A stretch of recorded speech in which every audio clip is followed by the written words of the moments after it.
New at 6, a popular spot for mountain bikers and nature lovers, fully reopened now in Bentonville after those Memorial Day tornadoes. Some good news there. 5 News reporter Rachel Williams shows us what went into that cleanup at the Kohler Mountain Bike Preserve and how cyclists there are pedaling forward. The Kohler Mountain Bike Preserve in Bentonville is back to full operation after closing some trails for over 3 months. Pretty much day after the storm, we closed not only all 20 miles of trail, but we closed just even our greenway and all of our parking lots. And so we first got those open, the parking lots open, we got the greenway back open, so basically the coffee shop could reopen. Then we got our campground reopened, so people didn't have to cancel their trips.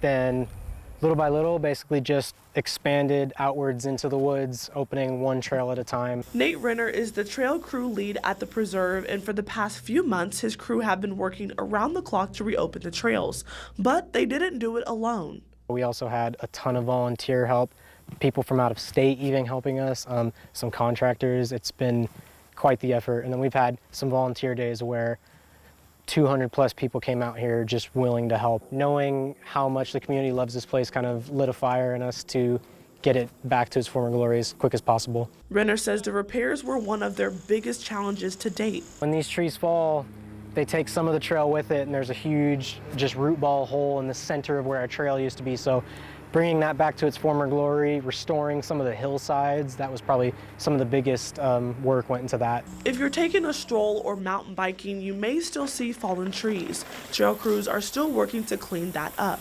But for now, the bike preserve is shifting its focus to cosmetic repairs. The trail crew's kind of transitioning now to some upgrades even, some new features, some new lines. You know, some of the damage was so detrimental that we've just kind of, it's opened the door for us to kind of innovate now and kind of upgrade in that way. In Bentonville, covering news where you live, Rachel Williams, 5 News.